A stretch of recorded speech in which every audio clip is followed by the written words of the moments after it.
Salute a tutti, and welcome to another episode of Ciao DMV, Italian-American Life in the DMV. My name is Joseph Barone, and I will be your host.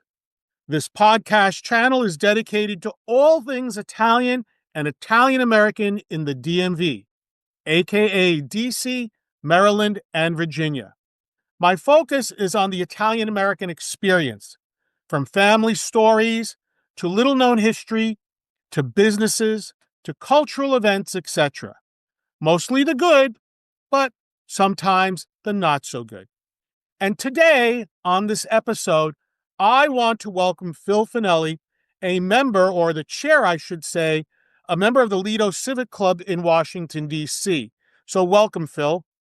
Thank you, Joe, for having me. And I'm so glad. And I invited Phil to talk to us today about the Italian-American Golf Open, which has been going strong for over 50 years and for which Phil is the chair. So once again, Phil, welcome. Thank you.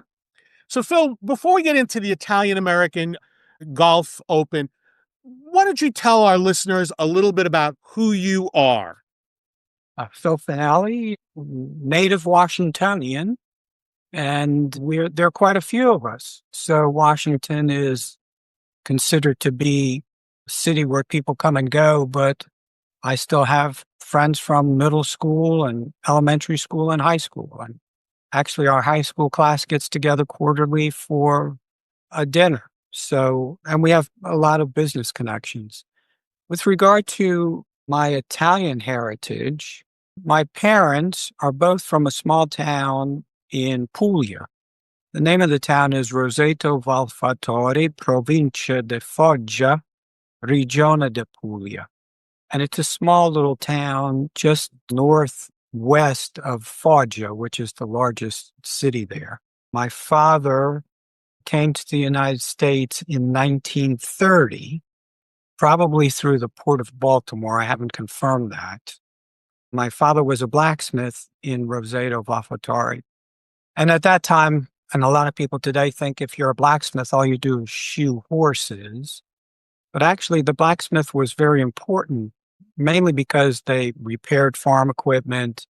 They built railings, for example, using the rivet system, where there was a hole drilled and rivet was inserted and then heated because there was no welding back then. And everything was done by hand. So my father was a blacksmith growing up. He started in the blacksmithery when he was 12. And he came to the United States in 1930 when he was 17 years old. And came to Washington because his father happened to be here. And he got a job after a lot of searching with another family from Roseto, the Del Grosso family. They had come much earlier and they had established a ornamental iron company in DC. So my father came in 1930, became a citizen in 1937 or thereabouts. He started working with the Del Grossos in 1930 as an apprentice, but then in 1936 he started his own ornamental iron shop on K Street. Then he worked at his business for a while and actually had some government contracts, so wasn't drafted into the service right away during World War II, but eventually was drafted and served in the Navy from January of 1944 till almost 1946. And he served in the Pacific Theater, where he was wounded. After the service, he came back to Washington. His brother was still living in Roseto, and his brother introduced by mail my father to my eventual mother, who was still in Roseto. And my father courted her through the mail. And just an interesting anecdote, my mother, his then, I guess, betrothed, had sent him a picture of herself, which my father kept on the mantle of his fireplace. And every day when he came home from work, he would say that he was going to eventually marry that beautiful woman. They eventually did marry in April of 1947, and my mother came back with him then. So that's a quick synopsis of how I became who I am through our great Italian American life in the Washington, D.C. area. That's fascinating. And do you still have relatives there, and do you keep in touch with them? Yeah, so Roseto Falfratore used to have about 10,000 residents. It's now down to about 1,400. But on the last Sunday of July each year, they have a feast for the Our Lady of Mount Carmel. And this past year was the 250th anniversary of that feast day. So my brothers and myself and all our wives and a number of family members went to Roseto for that feast day. I have some distant relatives still living there, but we try and go. Let's see, my wife and I have been there 6 times. It's just beautiful, and it's very relaxing when you get to a town where you've longed to visit for years and eventually end up there. They have beautiful hotels, beautiful restaurants there. So, and great internet service. So we're not missing out on much when we get there, although we would like to disconnect our phones when we get there. That's wonderful to hear that you keep in touch with your relatives and that you were back very much recently. However, I know you're not a blacksmith. So what do you do to make a living, Phil? Well, so I practiced law for many, many years in Montgomery County. Most recently, I've just decided to consult with a number of clients on different real estate transactions, from assisting with the creation of hotels, multifamily properties, some affordable housing properties, all in the DC area. And I'm assuming business is good? Business is good, but speaking of blacksmithing, so my father started his small company, and my brothers and I all worked there during the summers and even afterwards, supporting our ability to go to college.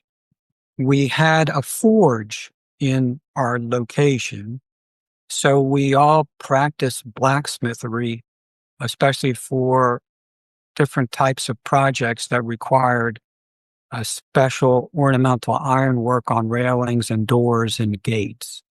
So I actually have done some blacksmithery, but that again has not been my most significant source of income. That's fantastic to learn. The Boy Scouts have a blacksmith merit badge, and actually, it's a really, really popular one during the jamborees held down now in Virginia every couple of years. It's a really, really popular one. I remember the first one they did, and the lines, they were always very, very crowded. So even though it's not something that most people make a living from, it is a popular one among Boy Scouts. So let's take a look now at the Golf Open, and how did it all start, Phil? Were you around at that time when it started? Were you involved? Tell us, how did it begin? It's not a very long story, but could be a long story. The the Italian American Open was the idea of a number of parishioners of Holy Rosary Church. Holy Rosary Church was established right there at 3rd and F Street, 1913. And a lot of Italians who came to DC actually settled within blocks of the church. My father, when he first came here, was living at 939 L Street and moved from there to G Street. So he was always within walking distance of the church. And it was the first it was the first parish for Italians in the United States, and still stands as the only parish for Italians in the United States today. There were, at that time, in the 1950s, 1960s, Most of the parishioners were in the construction trades. They worked in marble, they worked in stone, there were blacksmiths, there were carpenters. And so most of the parishioners were into construction trades and not only saw each other at Sunday at Mass, but also saw each other and did work with each other throughout the DC area. The church was slowly growing, and there was a need to expand the church to provide for a larger cultural center where people could gather after church, where they could have receptions for weddings and other celebrations. The original church had a small parish hall in the basement and then had a larger garden behind the church where gatherings were possible. But there was a really need to have another area where parishioners could gather.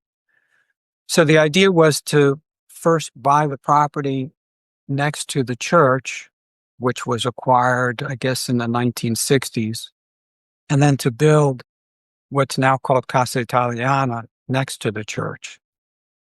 The church needed financial backing to do this, so a number of the parishioners got together and decided that one way to raise funds would be to do a golf event.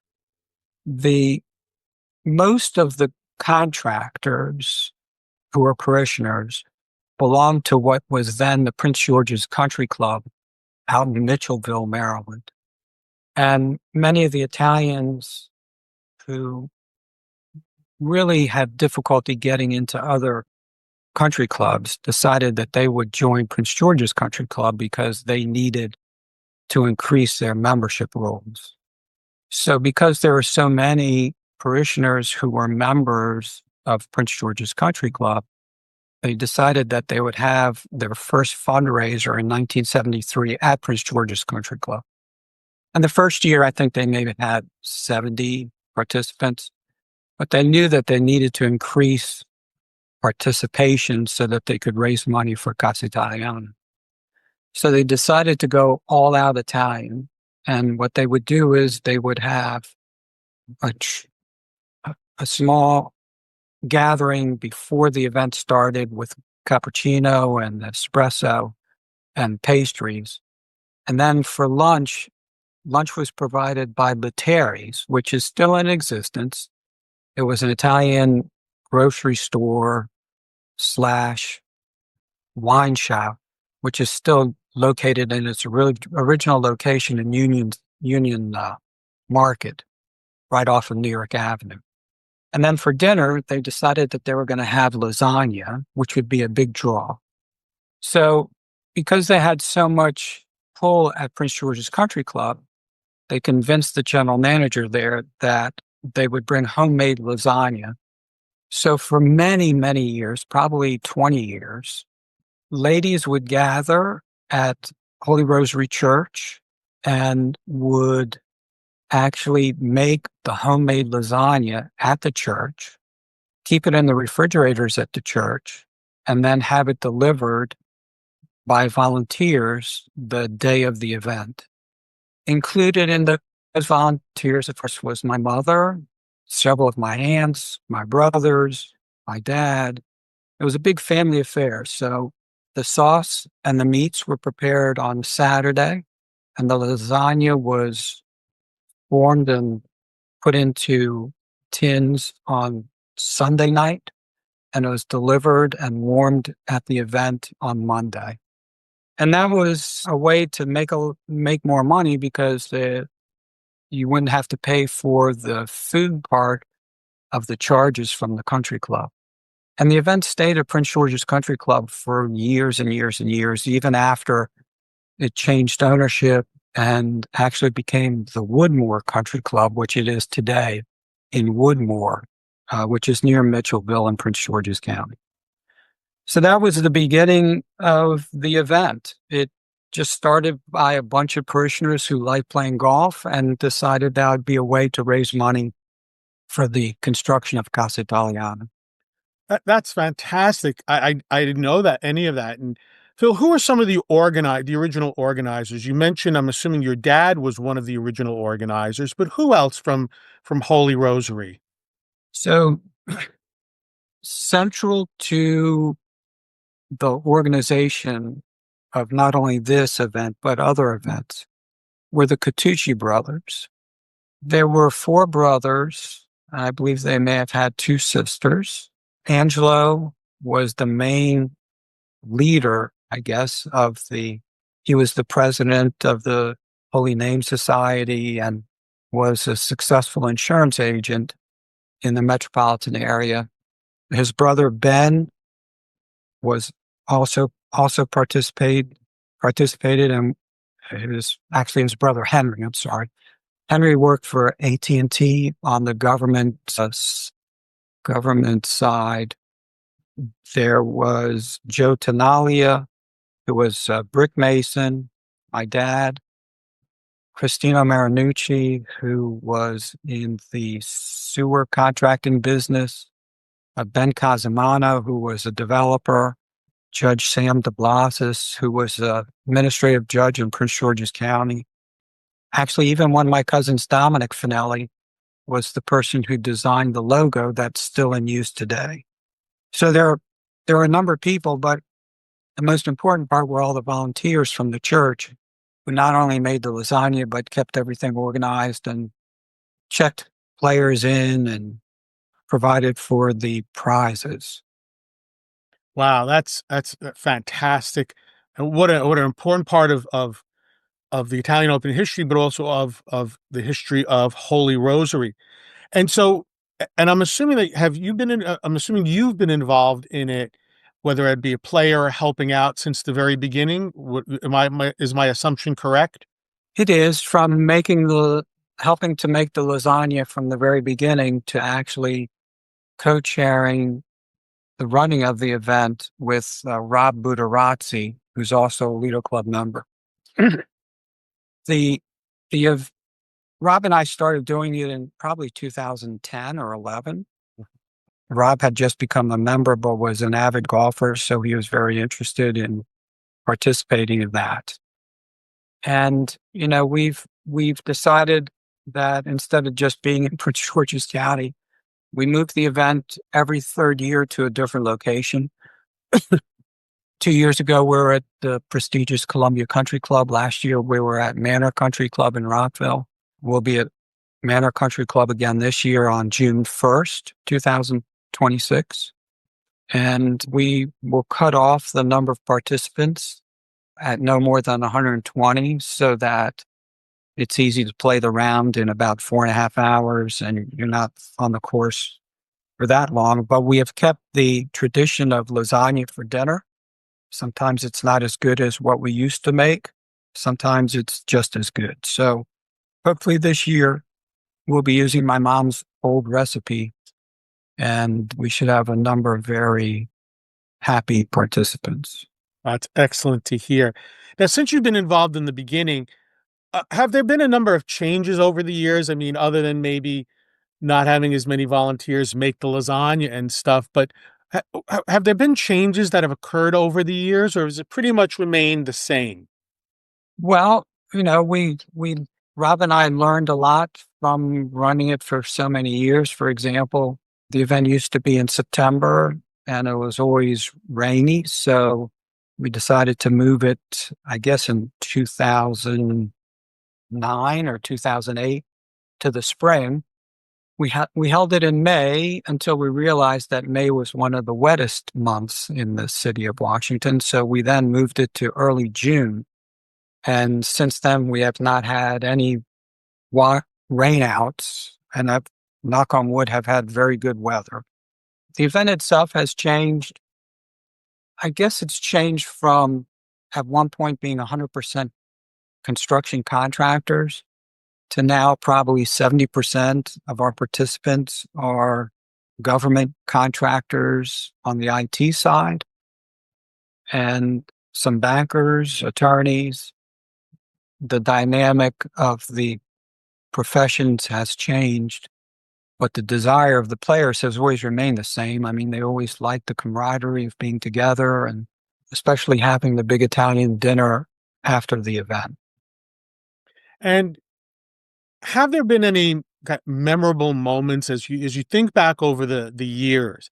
Has there been a couple of really like memorable moments that kind of stand out in your mind? We always offer a hole-in-one prize of a new car. And in the 53 years, we actually have had one winner, a hole-in-one at Westwood Country Club in Virginia. And that winner won a Lincoln, which was donated by East West Lincoln Mercury, which was owned by the Trissati family. And actually, Vince Trissati Sr. was, now that I think about it, also involved originally in establishing the Open. Other memorable events, when I mentioned rainouts, one event, actually, this was Manor Country Club maybe 8 years ago. It started out as a beautiful day, but ended up raining terribly all day. I think the players only managed to play 4 or 5 holes, but everybody was very happy because it was an open bar, and I think the country club ran out of liquor and food, but all of our participants were very happy to stay. I can just imagine. Any other memorable moments? So you got the East West. So you got the hole in one in which someone won a car from East West, which no longer exists. Is that correct? Yes, it closed 2 years ago. Okay. And of course, you had the rain out, but you had the open bar and lots of food, so everybody was happy about that. Any other memorable event? Any, like, if you want to say, I used to call them like characters who used to really play and make everybody laugh. Anything like that? Not nothing that jumps out because everybody's a character who comes. So there's no one other event that really stands out. Everybody just has a fantastic time. The food is fantastic. Now what we do is instead of starting around breakfast, we start at lunch and we have pizzas made on site and also sausage sandwiches with peppers and onions. And then afterwards, we have this huge antipasti bar with meats and different salads, followed by the main dinner. So it's we also have a very large, successful raffle at the event, and we also raffle off a pizza party for 25 people. So it's just a very interesting event. I know in the very beginning we had more speakers of Italian. The getting back to the parishioners at Holy Rosary, there was a time when emigration from Italy was very difficult, especially before 1965. So a lot of the people who ended up in the construction trades and playing at the event, English was their second language and Italian was their first language. So that's changed a bit, although we still have a number of players who are fluent in Italian. And where's the next golf open going to be held at? Yeah, it's going to be at Manor Country Club in Rockville. It's going to be on June 1. Check-in and lunch is usually at 11:30. If you're interested in participating or playing, you can just visit the Lido website, www.lidoclub.org, and just click on the events. And then as you scroll down, you'll see you can click on Italian American Open, and you can register there. We've already had people registering for the June event. And if someone wants to be a sponsor, maybe a sponsor of a hole or a golf cart or whatever the case might be, can they also go to the same link on the Lido website to become a sponsor? Yes. Okay. Okay.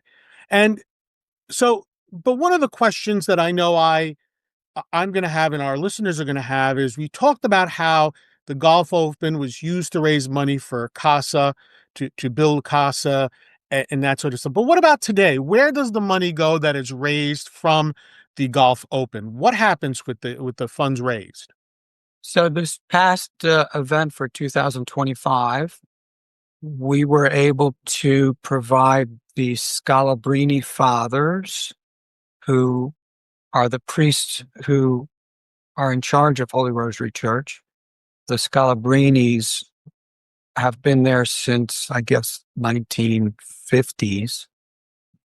We provided them with $5,000 for an event that took place at Holy Rosary Church, celebrating an anniversary of the founders of the Scalabrinis.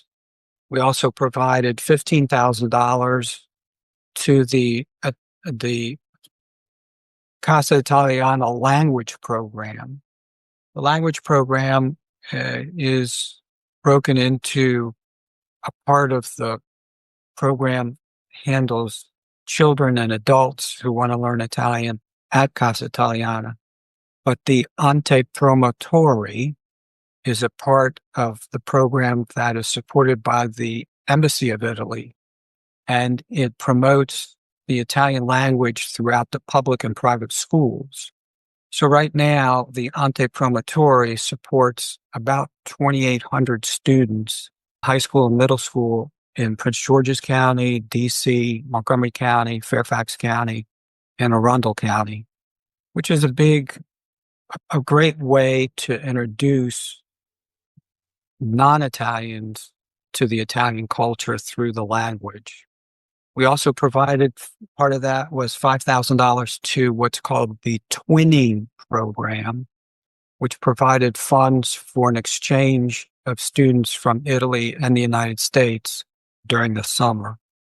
Then we provided over $30,000 to support the Casa Italiana Social Cultural Center that's in the building adjoining the church, which for all intents and purposes is really a museum dedicated to the life in Washington, D.C. of the Italian Americans.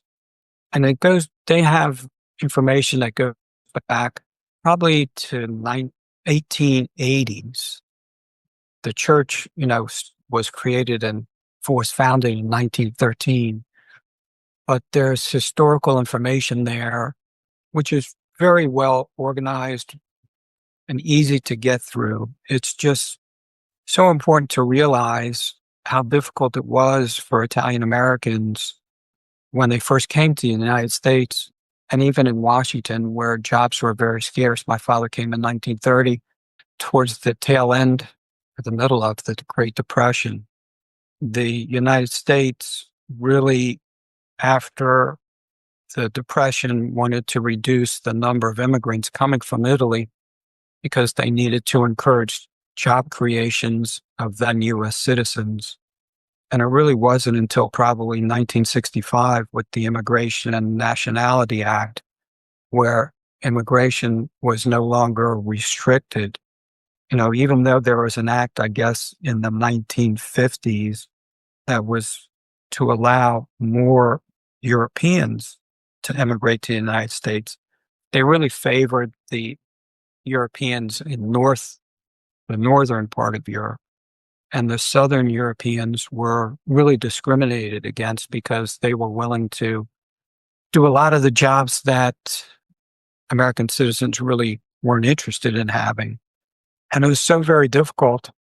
I know from my family, for example, that my father had to assist a number of family members who emigrated from Italy to the United States when the immigration limits were met, by actually having private immigration legislation passed, which sounds incredible when you think about it, that in order to have family members come to Washington, my father had to get an act of Congress passed to have immigrants allowed into the United States that came in excess of the quotas. And it's this kind of information is at the museum in DC, and it shows how difficult it was to come to the United States, but how people persevered to make sure that they could come to the United States, especially from the southern part of Italy that we know was more agricultural and thus poorer than the Italians in northern Italy. There's copies of pages of from the congressional record at the museum that shows how acts had to actually be passed in Congress to allow one person and his family to come to the United States before 1965. Well, that's a fascinating thing. And I know if any of our listeners are interested in learning about or visiting the Italian American Museum of DC, uh, there is a website that you can go to learn about the exhibits that are there, and also find out about the visiting hours and how one can even arrange a group tour on that. And I think it's spectacular that the Golf Open really helps support that sort of institution in keeping the knowledge about our history, about our background, about what happened to Italians who came here to the U.S. And so, Phil, I just want to wrap up with one or two more simple questions for you. Number one, if someone goes to the website, signs up, or is thinking of signing up or wants to be a sponsor, but if they have questions that aren't answered on the website, or maybe, Phil, they want to maybe engage with you in a business in having you help them with their business, how can they reach you? The best is probably just email. It's Phil, Phil, Finelli, Finelli at Comcast.net. Okay. And so, Phil, once again, I want to take this opportunity to say thank you. Thank you for taking the time to share with my listeners your family story, the story of the Italian American Open, and the good that it does for the Italian and Italian American community here in the DC area, especially at Holy Rosary. So once again, Phil, thank you so much. You're quite welcome anytime. And for our listeners, if you might be interested in being interviewed on this podcast, please feel free to reach out to me via email at ciaodmv, CIAODMV @gmail.com. This is Joseph Barone signing out. Ciao for now.